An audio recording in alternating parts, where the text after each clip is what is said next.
Salut à tous, c'est Bang de la chaîne, bienvenue sur cette vidéo qui aujourd'hui est un papotage tranquille. Donc aujourd'hui on va juste papoter justement de l'importance des mots, de la sémantique.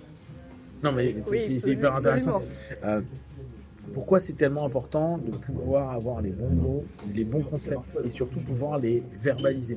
Et on en avait un petit peu papoté un moment sur un podcast euh, où je disais qu'une des problématiques majeures chez les partenaires, et souvent chez les partenaires en hypnose ou des personnes qui viennent chez voir un hypnotiste, c'est que la plupart pensent qu'ils n'auront pas à parler. Ils n'auront pas à parler de leur vie, ils n'auront pas à donner de mots, d'histoires. Alors après on peut comprendre, dire j'ai pas envie de parler du viol que j'ai eu ou de la violence que j'ai vécue à un moment donné. Je peux complètement capter. Maintenant, le fait même de pouvoir verbaliser le mot, c'est déjà lui donner une consistance. C'est déjà lui donner une forme de réalité qui a été.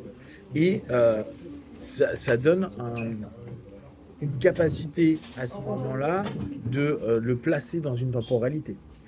La notion et la capacité qu'on a à donner du mot, à donner un verbe, offre la possibilité d'une émergence d'un ensemble d'émotions. Donc le mot va quoi? Va enclencher dans notre transe un ensemble d'éléments émotionnels, une mémoire à long terme, un ensemble de croyances, de valeurs qu'on a développées autour de ça, et on peut faire plein de choses.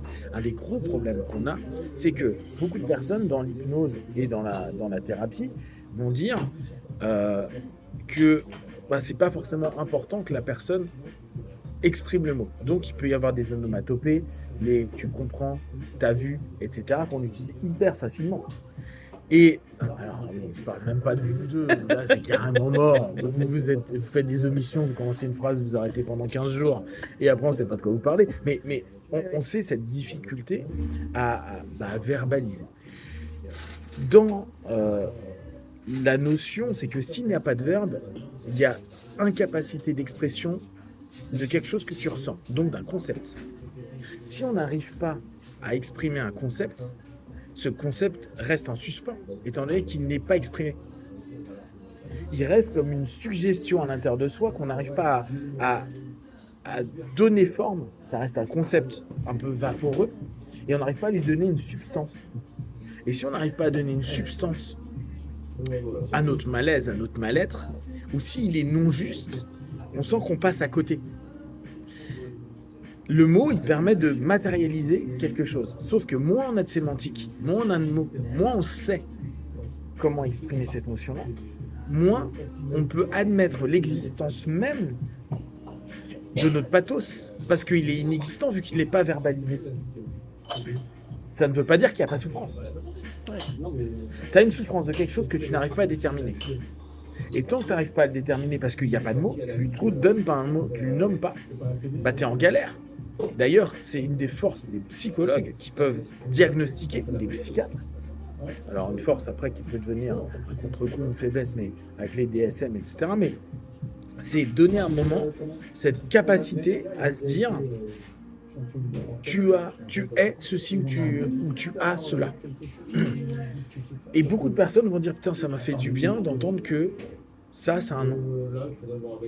Et on l'a eu beaucoup avec les pathos type fibromyalgie. Le jour où ça a commencé à être, le mot a commencé à exister, Et à être endométriose. reconnu. Parce que le problème, c'est que ça reste encore un peu complexe.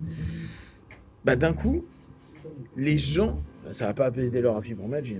Non, endométriose, c'est pareil, mais ça, exactement, ça l'endo, c'est la exprimait même quelque chose. ouais. Ça a permis de donner quelque chose. Ça a permis de pas dans donner ta quelque tête. chose sur laquelle tu as émis un élément, et à partir du moment où il y a l'existence matérialisée du mot, il y a donc l'existence d'un concept qui devient matériel, et donc possiblement, ce qui ne veut pas dire que c'est une réalité, mais une recherche de solution possible.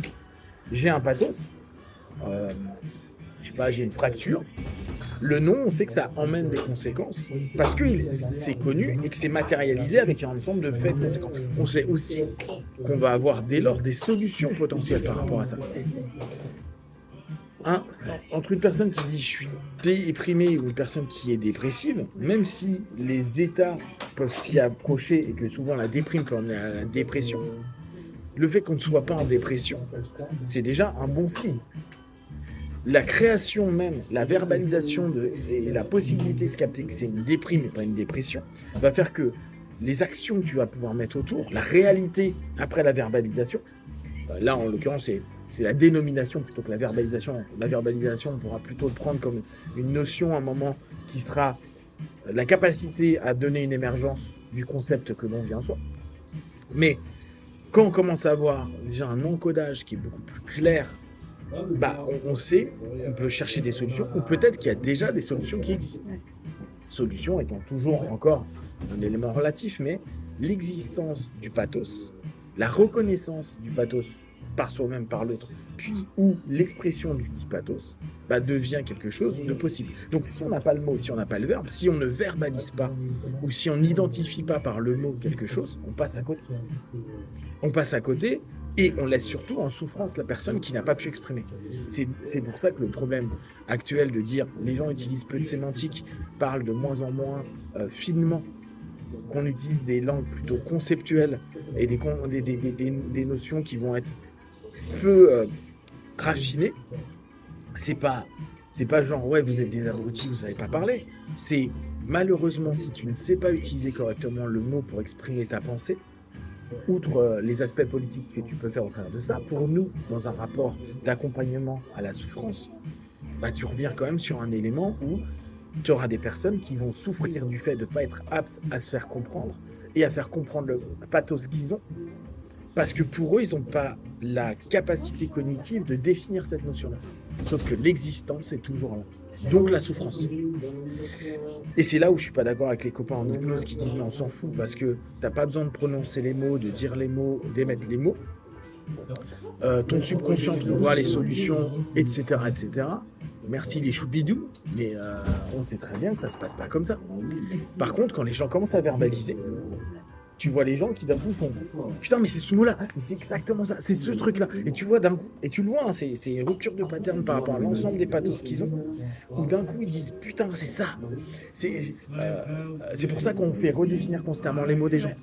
Qu'est-ce que tu dis dans tristesse, qu'est-ce que tu dis dans amour, qu'est-ce que tu dis dans peur, qu'est-ce que tu dis, et tu t'aperçois en fait que c'est pas une peur, tu t'aperçois que c'est peut-être une anticipation excessive. Oui, mais pourquoi est-ce que tu as peur? Non, c'est parce que tu vas trouver un lien de cause à effet qui n'est pas forcément la peur, qui peut être de la peur, mais qui n'est pas, ou une facette de la peur, mais donc une facette précise.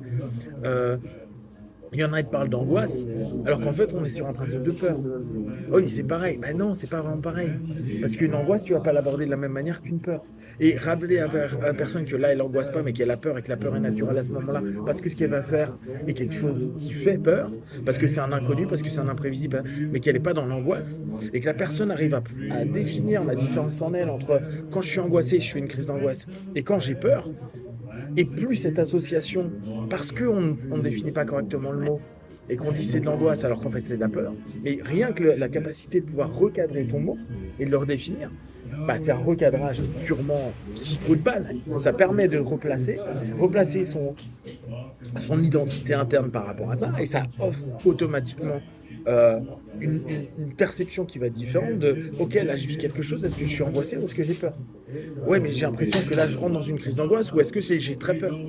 À quel moment tu sais que ça passe? Et ne serait-ce que ça te donne la possibilité d'être constamment dans ok, j'ai jusqu'à présent encore du pouvoir, parce que je peux définir, parce que je peux donner un mot, parce que le fait de pouvoir, tu sais, c'est quand on dit ah maintenant il a conscience de son pattern négatif, ça lui fait du bien. Bah oui, parce qu'il peut définir sémantiquement ce qui se passe, et dès lors reprendre pouvoir sur quelque chose qui est devenu matériel, c'est-à-dire le mot, mais le mot qui en fait est matérialisé par les conséquences psycho-émotionnelles. Et là, on a quelque chose de vraiment cool. Donc, aller sur la dynamique de dire non, je ne vais pas faire parler la personne, ou ton subconscient trouvera l'élément précis. Non, tant que tu verbalises pas, ça n'existe pas. Tant que tu n'arrives pas à sortir le concept, ça n'existe pas.